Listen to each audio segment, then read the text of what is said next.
Bienvenidos a un viaje a través del tiempo, a una era de imperios, persecuciones y una fe inquebrantable. Hoy vamos a desentrañar la leyenda de un niño que desafió a su propio padre y a un emperador. Un joven cuya vida se convirtió en un faro de esperanza y cuyo legado perdura hasta nuestros días. Esta es la historia de San Vito, el niño de Lucania, y la fe que mantuvo oculta en las sombras de la antigua Roma. La historia comienza a finales del siglo III, alrededor del año 287 después de Cristo, en la provincia romana de Lucania, en lo que hoy es Italia, aunque otras fuentes sitúan su nacimiento en Sicilia. Lo que sí sabemos es que el protagonista de esta leyenda, Vito, nació en una familia de altísimo rango. Su padre, Jailas, era un rico y poderoso senador romano, un hombre influyente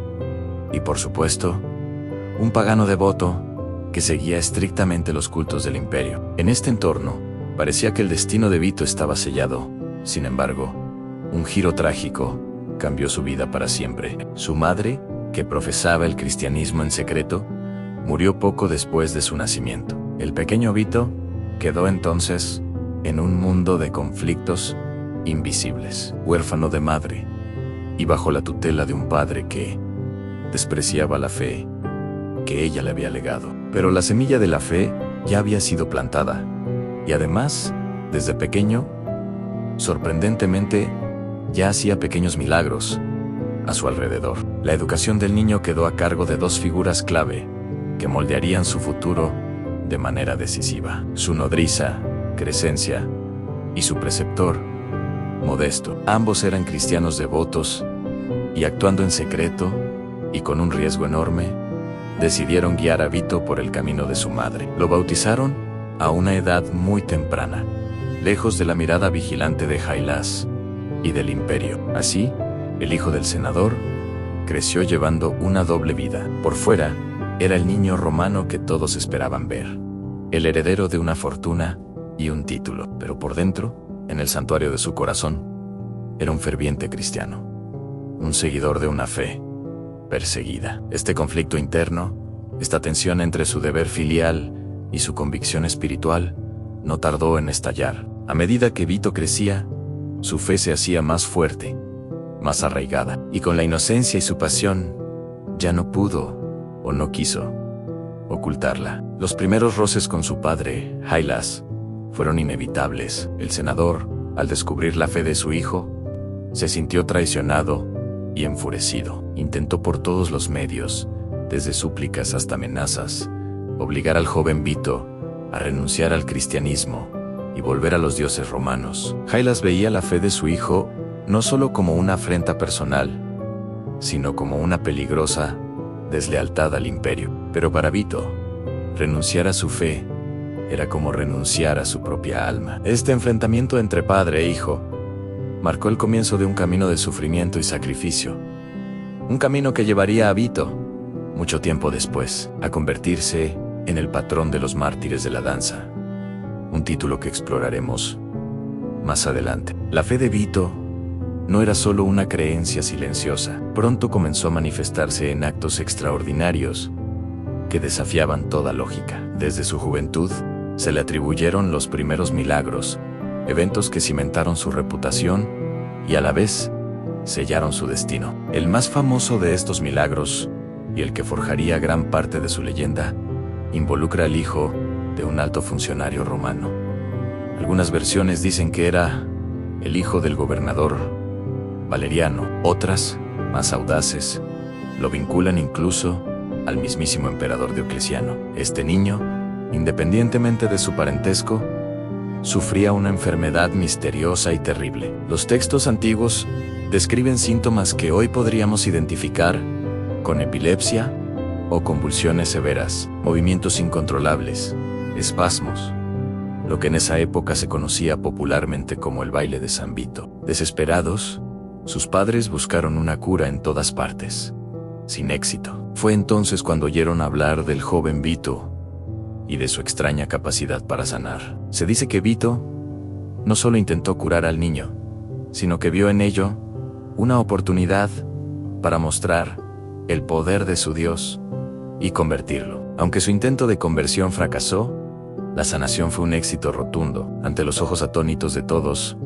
el niño se calmó y sus convulsiones cesaron. Este milagro puso en evidencia los poderes curativos de Vito y creó una asociación temprana y poderosa entre él y las enfermedades nerviosas. Un vínculo que sería crucial para su futuro patronazgo. Sin embargo, en la Roma de Diocleciano, los milagros cristianos no eran vistos como bendiciones, sino como actos de hechicería y subversión. La fama de Vito, lejos de protegerlo, lo puso directamente en el punto de mira de las autoridades. Su fe y sus milagros ya no podían ser ignorados por un imperio que estaba llevando a cabo una de las persecuciones más brutales contra los cristianos. Y la primera orden de arresto vino de la persona menos esperada, su propio padre, Jailas.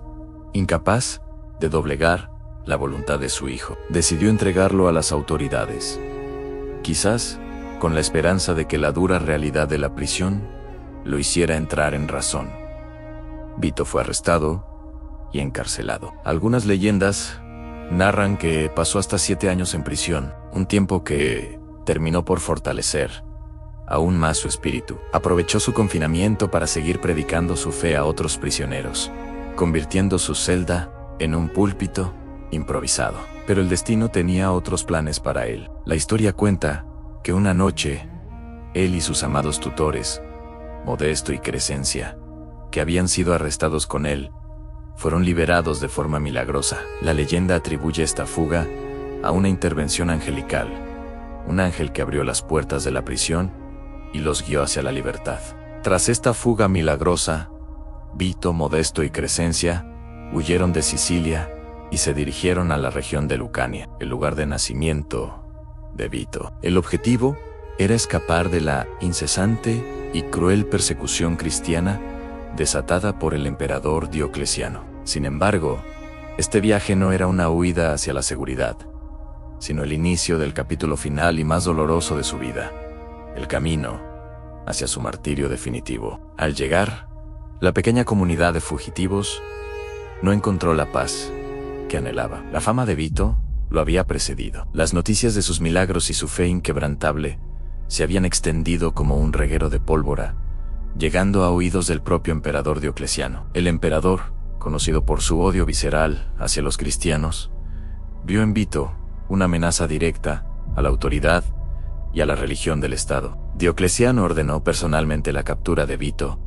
y sus compañeros. Fueron arrestados de nuevo y llevados a Roma, al corazón del imperio, para ser juzgados. Según la leyenda dorada, con una amplia colección medieval, Diocleciano intentó primero seducir a Vito, ofreciéndole riquezas y poder si renunciaba a su fe. Pero el joven se mantuvo firme, rechazando todas las ofertas del emperador. Frustrado y enfurecido por la obstinación del muchacho, el emperador desató toda su crueldad. Vito, junto con Modesto y Crescencia, fue sometido a una serie de torturas espantosas, diseñadas para quebrar su espíritu y servir como advertencia para otros cristianos. La tradición cuenta que fueron sumergidos en una caldera probablemente de aceite hirviendo, como cuentan las crónicas de la época, pero milagrosamente salieron ilesos, como si el fuego no pudiera tocarlos.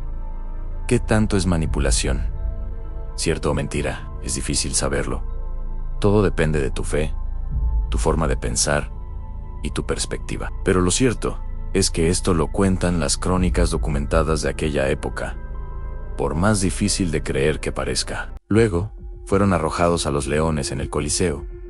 La multitud esperaba un espectáculo sangriento, pero en lugar de atacarlos, los leones se acercaron mansamente y lamieron sus pies, negándose a hacerles daño. Cada tormento fallido solo aumentaba la furia del emperador y la fe de los que presenciaban estos prodigios. Finalmente, viendo que ni el aceite ni las bestias podían acabar con ellos, el emperador ordenó su ejecución final. Vito, Modesto y Crescencia fueron torturados en el potro, un cruel instrumento que dislocaba las extremidades. Y fue allí, en medio de un sufrimiento inimaginable, donde entregaron sus vidas alrededor del año 303. Vito tenía apenas 15 o 16 años. Su martirio, junto al de sus fieles tutores, se convirtió en un poderoso símbolo de resistencia y fe para la comunidad cristiana primitiva. La historia de San Vito no terminó con su muerte. Su culto